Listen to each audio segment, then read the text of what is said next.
Petro. Se espera que el día de hoy, a las 10 de la mañana, en la localidad de Suba, se lleve a cabo el segundo encuentro del gobierno con el pueblo.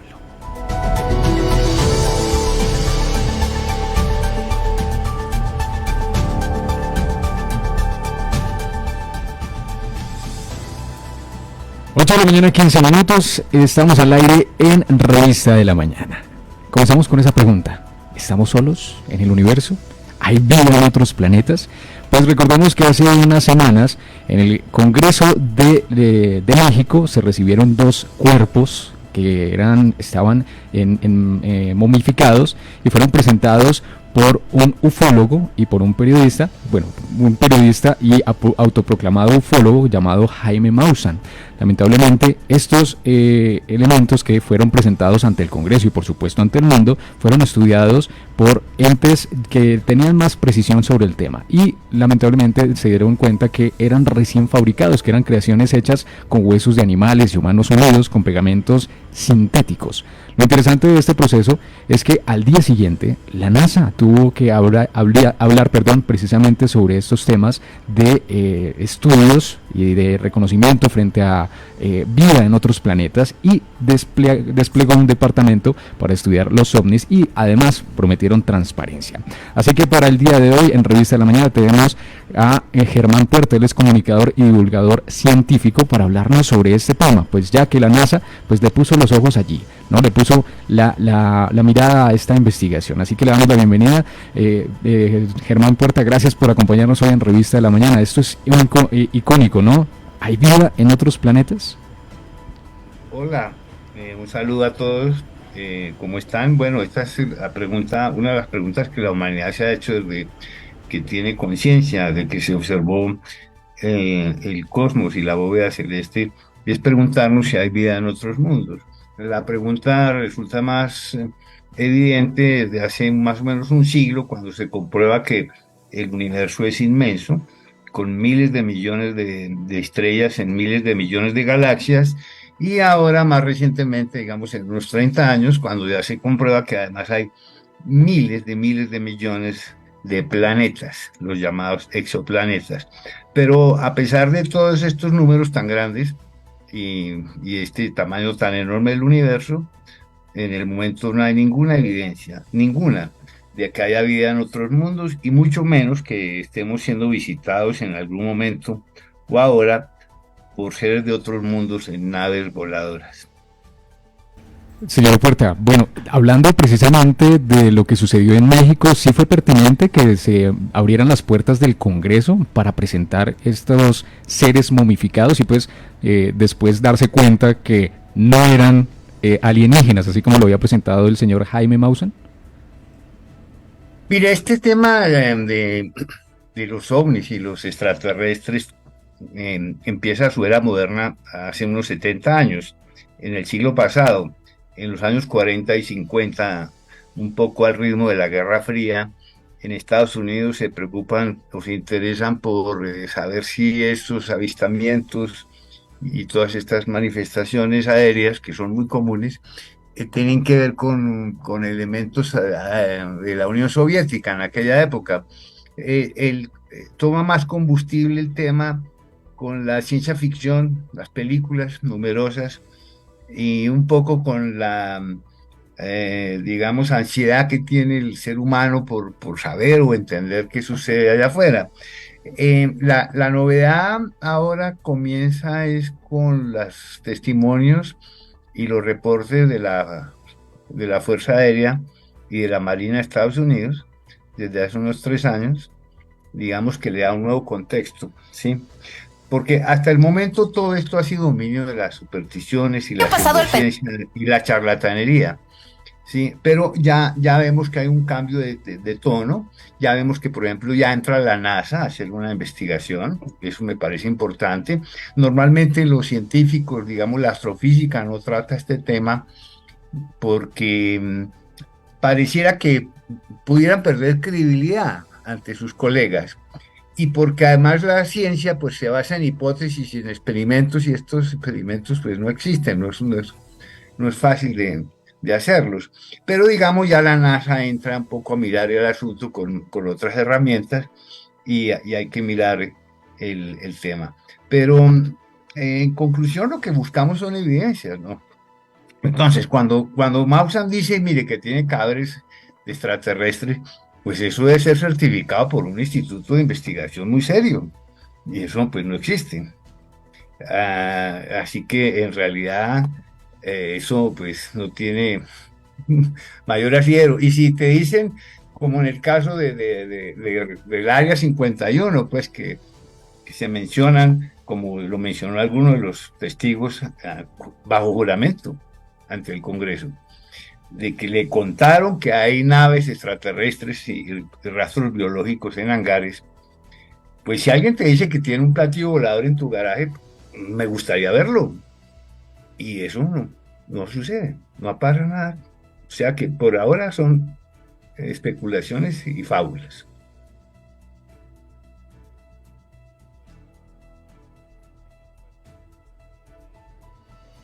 Ay, señor Puerta, hablando precisamente de lo que usted decía un poco de la ansiedad que le genera a los seres humanos entender, reconocer si hay vidas en otros planetas, me gustaría preguntarle si también es un poco, podríamos llamarlo, irresponsable en la salida de algunos gobiernos, de algunos institutos, de mostrar estos objetos, de estos presuntos aliens, etcétera, para que la curiosidad empiece a subir, para que digamos todos esos temas de paranoia también puedan formar parte de ese escenario de la ciudadanía respecto a los aliens. Mire, este fenómeno, a ver, definamos que un objeto volador no identificado, como se menciona ahora, fenómeno aéreo no identificado, pues son muy comunes. Cualquier fenómeno aéreo día o de noche que usted no entienda su naturaleza, pues clasifica como un ovni. Por ejemplo, la Estación Espacial Internacional, que pasa con cierta frecuencia y se observa muy bien, pero si tú no sabes qué es la Estación Espacial, pues para ti es un fenómeno ovni. Luego, el fenómeno ovni ha sido muy común ahora y ha sido muy común a lo largo de la historia también. Se ha investigado, digamos, 70 años haciendo investigaciones desde la época del Libro Azul, en los años 50, hasta lo que está haciendo ahora Estados Unidos y la NASA. Y no, no se descarta el objeto extraterrestre. Es posible, pero no se confirma. En realidad, las posibilidades de vida realmente son muy altas, debido a que planetas como la Tierra en otros sistemas son numerosos, los planetas que se han encontrado. Lejanos, no se puede saber si hay vida, pero por lo menos sí sabemos que tiene características que podrían dar indicios de que hay chances para que la vida exista. El viaje interestelar también es supremamente difícil y largo y complicado, pero nosotros ya fuimos a la Luna y volvimos, aunque la Luna está cerca, lo cual indica que el viaje es posible, es una cuestión de tecnología. Así que en realidad yo creo que hay que mirar el tema con los ojos de la ciencia y de la tecnología. Ahora tenemos telescopios nuevos en el espacio como el James Webb. Tenemos naves en Marte buscando las posibilidades de vida bacterial subterránea. Hay grandes chances de vida en algunas lunas de Júpiter y de Saturno. Y todo eso lo vamos a saber en los próximos 30 años, ¿sí? Ahora, ya interactuar con una inteligencia extraterrestre, pues en el corto plazo, no sé, no es tan claro, pero yo íntimamente creo que eso en algún momento va a suceder.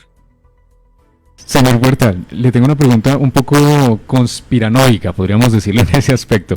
Desde su experticia, desde su opinión, ¿usted cree que hay vida en otro planeta? ¿Y será que hay algún, digamos, ente que está ocultando cierta información para que nosotros no lleguemos a ese grado de paranoia? Bueno, ahí hay esta pregunta que haces, pues se la han hecho hace mucho tiempo. Eh, hay una paradoja que se llama la paradoja de Fermi.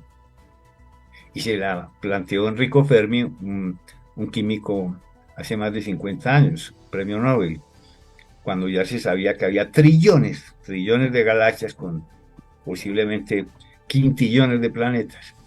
Y si hay tantas posibilidades de vida extraterrestre, ¿por qué no están aquí? También se conoce como el gran silencio, porque es que llevamos décadas buscando y lanzando señales o captando y absolutamente nada. El gran silencio. Pues hay algunas hipótesis muy divertidas, ¿sí? Como que nosotros somos una plaga y han prohibido que se acerque, o no quieren intervenir en nuestro propio proceso evolutivo, pues por eso es que no descienden aquí en la Plaza de Bolívar, sino que pues todo es por allá, la foto, una cosa aérea, misteriosa. Sin embargo, hay eventos que, que, que ya no tienen explicación y son reales, ¿no? Como por ejemplo nuestro famoso caso en Anolaima, aquí en 1969, a la vista de numerosos testigos muy fiables, que es un evento pues muy conocido inclusive a nivel mundial. No tiene ninguna explicación, pero no se puede decir que sea extraterrestre, pero explicaciones no tiene. Ese es el tema. Esto hay que estudiarlo con los ojos de la ciencia, y yo creo que es un error irse a los extremos, ¿no?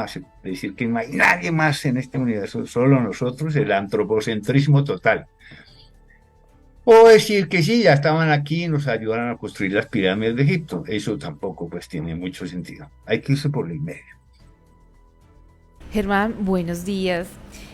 Como usted bien lo menciona, son casos que no tienen explicación, como lo sucedió en Anolaima, también en la Peña de la Huayca, que queda, bueno, Tabio, Tenjo, por estas zonas que son como esos lugares, Germán, donde podríamos decir que hay como ese avistamiento de estos, digamos, estos Fari, ¿no?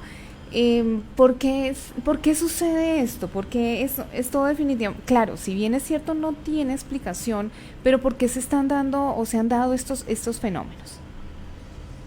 Mira, interesante esa pregunta.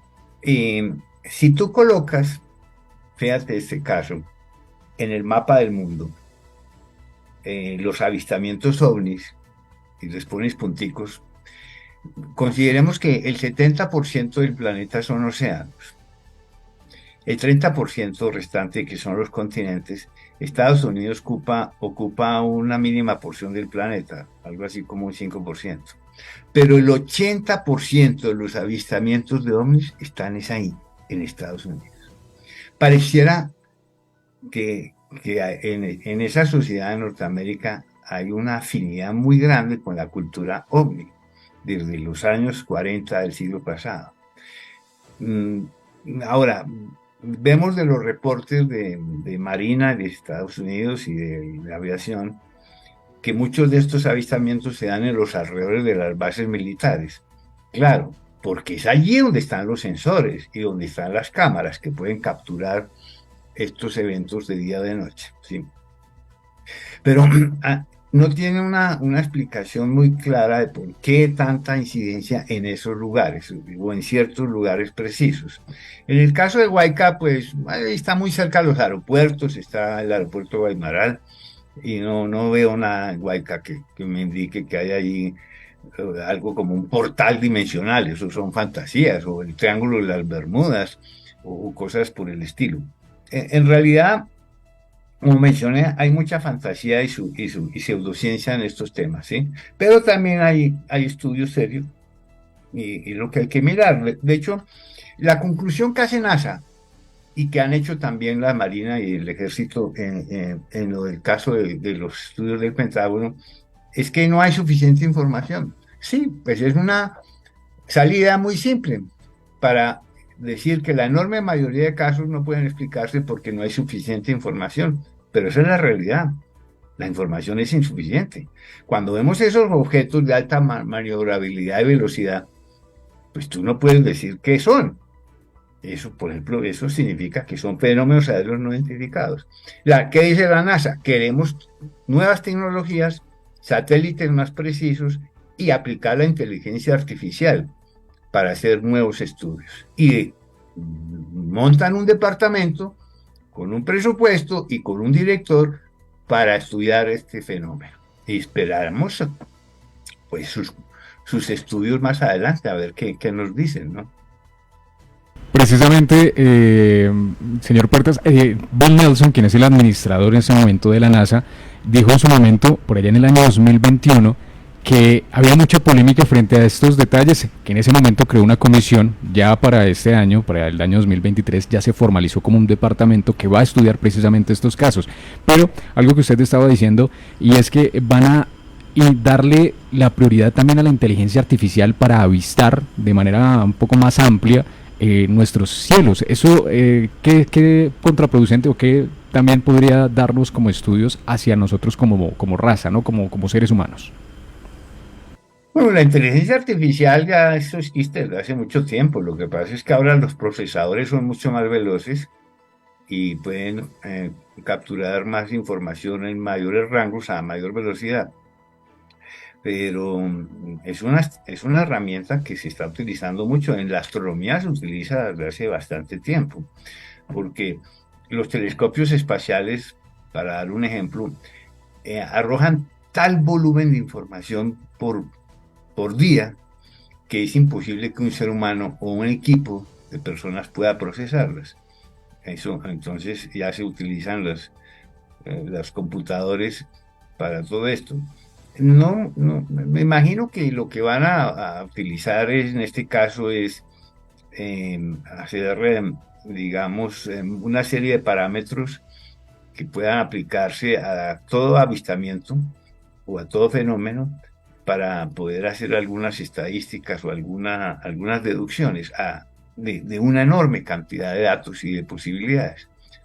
Veremos cómo resulta eso, pero la inteligencia artificial es una herramienta que nos sirve para muchos desarrollos, ¿no? Sí, claro que sí. Y además también encontrémonos por allá en el año 2020, en plena pandemia, cuando empezó a encenderse un poco esta conversación sobre los objetos voladores. Y es que Washington y legisladores precisamente de allí empezaron a difundir una serie de videos previamente clasificados de pilotos que estaban implicados en 3 incidentes separados en el año 2004 y 2015, en donde se podían ver, perdón, ovnis, ¿no? Como ellos categorizaron ovnis. Y dentro de la inteligencia de Estados Unidos dijeron que esto sí había sucedido, que había un contacto. De hecho, el Pentágono recopiló 247 informes sobre ovnis en 17 meses. Pero después aparece la NASA y dice, bueno, sí se encuentra este contacto, pero no estamos realmente seguros que haya sido este contacto. Allí hay como una contravía, ¿no? Y además es lo que se está estudiando en el Área 51. ¿Será que en el mismo, digamos, en esa puesta de entidades gubernamentales hay algo que posiblemente no esté cuadrando y se tenga que investigar más a profundidad?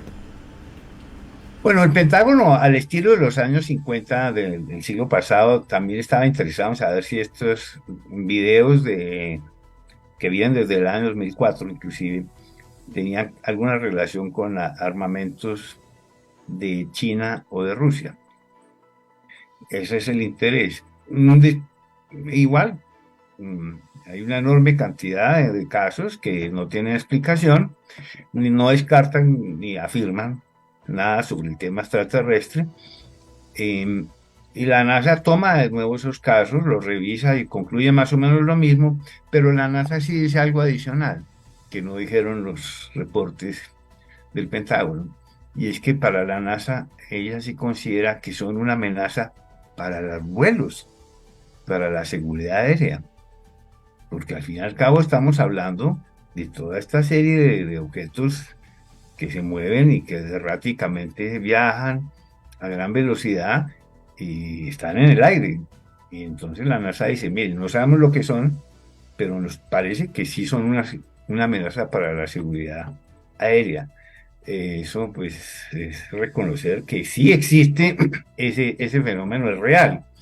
Y bueno, sí, como si siempre sucede en este tema, hay que tomarlo muy seriamente, pero con mucha imaginación, pero no demasiada, porque es que entonces ya entras en el terreno de la especulación. y la pseudociencia, que es el terreno que ha sido dominado siempre en estos casos. Me gustaría pensar que cuando tú me preguntas si yo creo que hay vida en otros mundos o creo que nos visitan, el asunto es que la ciencia no se basa en creencias, se basa en datos. Y datos es lo que no hay, datos es lo que hace falta. Entonces, que deben hacer institutos de investigación como NASA, pues buscar más información y más datos. Y eso es lo que están y eso es lo que quieren hacer. Bueno, así es, profesor, señor Puertas, y por supuesto, todos estos elementos, estas investigaciones que se están dando a medida de la investigación, obviamente porque se empezó a ascender esta conversación no solamente en el año 2020 cuando se empezaron a divulgar estos videos, sino con la intervención del señor Mausen en el Congreso de México, pues mostrando también estos fenómenos anómalos, y pues después aparece otra investigación, así como lo dice el señor Puerta, que es mirar más con datos, más con elementos que puedan ser válidos dentro de la misma ciencia. Por otro lado, tenemos una pregunta muy importante. Se viene una fecha interesante en Colombia porque vamos a tener un eclipse. Bueno, lo del eclipse, a ver, ese es un tema que tiene alguna complicación. Este eclipse es el primero en 25 años, o sea que el anterior eclipse, que fue un eclipse total, fue el 26 de febrero de 1998. Era un día jueves y fue un evento extraordinario, espectacular. No hay nada más impresionante que un eclipse de sol. Ahora viene un nuevo eclipse solar, el primero para toda una generación, pero tiene unas grandes diferencias respecto al anterior. La primera gran diferencia es que este eclipse solar es en día sábado, y eso significa que en lunes festivo y en semana de receso escolar. Significa que toda la escolaridad va a estar dispersa, sin supervisión de adultos. Y como los eclipses no se pueden ver sino con filtros especiales, como los que yo tengo aquí, ¿sí? Con estos filtros que han sido diseñados desde hace tiempo para eliminar la radiación ultravioleta y la infrarroja, pues entonces si tú no tienes esos filtros, ¿cómo vas a ver el eclipse? No se pueden usar las técnicas que llamaban caseras del vidrio ahumado, la radiografía, las gafas oscuras, o peor aún, debido a que el eclipse se va a observar en todo Colombia, con un alto oscurecimiento del disco solar, la tentación de mirar a simple vista puede ser fatal. Esto es un serio riesgo para la salud visual. Gafa oscura, radiografía, nada de eso se puede emplear. Ahora, la segunda gran diferencia respecto al anterior eclipse es que en el 98 una empresa llamada Foto Japón trajo 2 millones de filtros y los distribuyó en todo el país. Y más o menos hubo una defensa, una opción de mirar. En este momento, el número de filtros que hay, que llegaron como este, no son ni siquiera 300.000. Entonces va a haber una presión muy grande sobre estos filtros, especialmente en la última semana. Y la tercera diferencia, además, es que este es el primer eclipse de sol que vamos a tener en la era de las redes sociales. Entonces, la cantidad de basura y de pseudociencia que va a circular es absolutamente increíble. Entonces va a haber mucha desinformación. Ahora, hay algo que me preocupa mucho, es sobre el tema de la prevención, ¿sí? Aquí en Bogotá, la Secretaría Distrital de Educación, la Secretaría Distrital de Salud, han iniciado desde hace varias semanas unas campañas que las vamos a ver cada vez con más fuerza para la prevención, la información y la prevención. Inclusive se hacen talleres de hacer la cajita de cartón para la cámara oscura, eso está muy bien. El Ministerio de Ciencia también inició una campaña en alianza con el Planetario de Bogotá. Pero el que sí no ha dicho una sola palabra es el Ministerio de Salud, a nivel nacional. No hay ninguna campaña a nivel nacional de la prevención para la observación de este eclipse que va a ser a mediodía, además. Esto es encima de tu cabeza. Cualquier cosa que tú hagas ese sábado, usted está en la ciclovía, en el Parque Simón Bolívar, o en el Salón del Ocio y la Fantasía en Corferias, o en un picnic, o en un evento electoral, porque son 15 días antes de elecciones. Cualquier cosa que usted haga ese sábado, tiene un eclipse solar encima de su cabeza. Y a nivel nacional hay total desinformación y la ausencia de prevención, porque el Ministerio de Salud, a pesar de las alertas tempranas que los astrónomos le hemos hecho desde hace meses, no hizo absolutamente nada en una campaña de prevención a nivel nacional. Las encontramos aquí en Bogotá, algo en Medellín, en Cali, pero a nivel territorial, a la tropa Tolondra, allá verán cómo va en el eclipse, sin ninguna protección. Eso me parece que ha sido algo que no está muy bien hecho. Yo he pensado que esto deberían los medios de comunicación, como ustedes, entrevistar al ministro de Salud y preguntarle, bueno, además que es médico, ¿no? Y digamos a la misma, es un médico, él debe saber muy bien lo que significa el riesgo visual que trae este eclipse. Este eclipse es complicadísimo para la salud visual, ¿no? Entonces, ahí estamos en la red de astronomía de Colombia, por supuesto, los astrónomos llevamos rato con esto, pero no ha habido eco. Repito, muy bien en Bogotá, excelente la campaña que están haciendo las entidades distritales, una vez más Bogotá pone ejemplo. Excelente todo lo que están haciendo los astrónomos, allá por ejemplo la Universidad Distrital que tiene su observatorio, bien el planetario, los grupos de la red de astronomía, pero créanme, me preocupa mucho lo que va a suceder en los territorios. Total ausencia de información. Así es, Germán. Muy importante, por supuesto, estas recomendaciones que usted nos está brindando sobre esa prevención que debe de haber y con respecto a la observación, ¿no?, que se vaya a realizar con este eclipse. Sin embargo, bueno, seamos también un poquito pedagógicos para contarle también a nuestros oyentes un poco de cómo se da este fenómeno, por qué se da este fenómeno, este eclipse de sol. Mira, te has preguntado por qué el Sol y la Luna aparentan el mismo tamaño en el cielo. Y es una coincidencia cósmica asombrosa, porque la Luna es 400 veces más pequeñita que el Sol en diámetro, pero está exactamente 400 veces más cerca. Y por eso los astros aparentan ese tamaño. Así es que cuando están en la conjunción, que es el eclipse, pues la Luna puede casar perfectamente con el Sol. A veces está más cerca, en el perigeo, y se produce el eclipse total, y a veces está un poquito más lejos y se produce en el apogeo el eclipse anular. Y ese es el eclipse que tendremos el sábado. En el máximo del eclipse se va a ver el anillo. Ese anillo se puede observar en el Chocó, Valle del Cauca, Tolima, Huila y el Caquetá.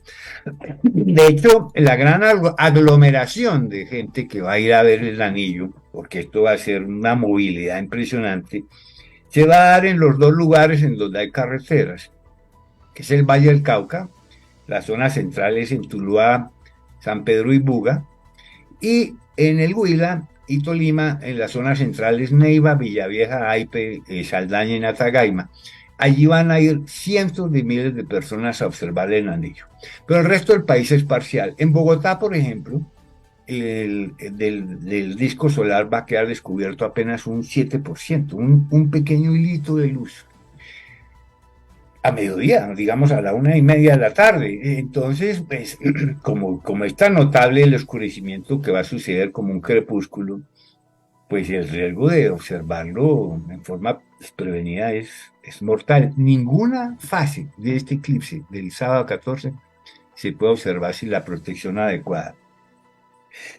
Mira, estos filtros hay que además conseguirlos en lugares serios, porque olvídense de comprar los filtros en la calle. Eso sucedió en el 98, por ahí hay algunos videos, y eso puede suceder ahora. Tengo un par de direcciones donde puedo decir al aire que los pueden conseguir en el 320-231-0587, es un importador serio con filtros certificados. 320-231-0587. O por internet en una página también que se llama eclipsecolombia.com. Miren lo que puede suceder si no tienen los filtros. ¿Qué van a hacer? Van a mirarlo como, o sea, el vidrio de soldadura también sirve, el vidrio de soldadura número 14, pero ese vidrio tiene otro problema.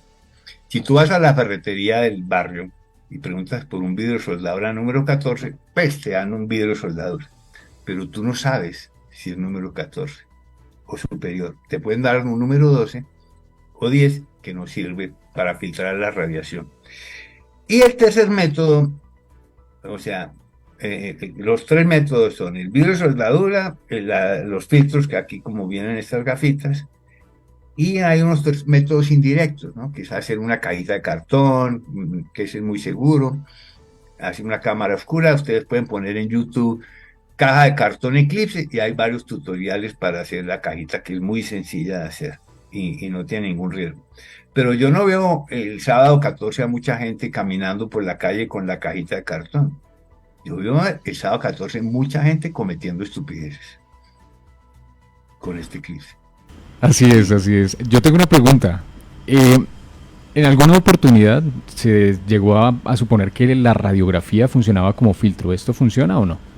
No funciona. Lo que sucede con la radiografía y el vidrio ahumado o la gafa oscura es que te está disminuyendo el brillo solar, la luz visible, pero no te está filtrando la radiación ultravioleta. Pero mire, esto es serio. Entonces me llaman que le han confirmado que las gafas de cine, como se parecen a estas, entonces dicen que las gafas de cine también, ¿no? Las gafas de cine no. ¿Qué más decían? Bueno, plásticos de colores, nada de eso funciona, eso es engañar la vista. Y hay un problema, la Sociedad Colombiana de Oftalmología ya inició también su campaña, y ahí están circulando unos videos muy interesantes, y ellos dicen una cosa: cuando tú estás con riesgos de lesiones visuales por el sol, la retina no tiene sensores, o sea, no te duele. No es como si le pones el dedo a una vela y te duele y retiras el dedo, no. No hay sensores para advertirte que estás teniendo lesiones. La lesión es irreversible además. Cualquier oftalmólogo tiene pacientes por lesiones oculares con el sol, y no por los eclipses, por las vacaciones, por la playa o por la nieve. Con el sol no se juega. Y miren ustedes, insisto, aquí en Bogotá, la campaña que ya se inició va a tener una amplia cobertura en las Secretarías de Educación, de Salud y el Ministerio de Ciencia.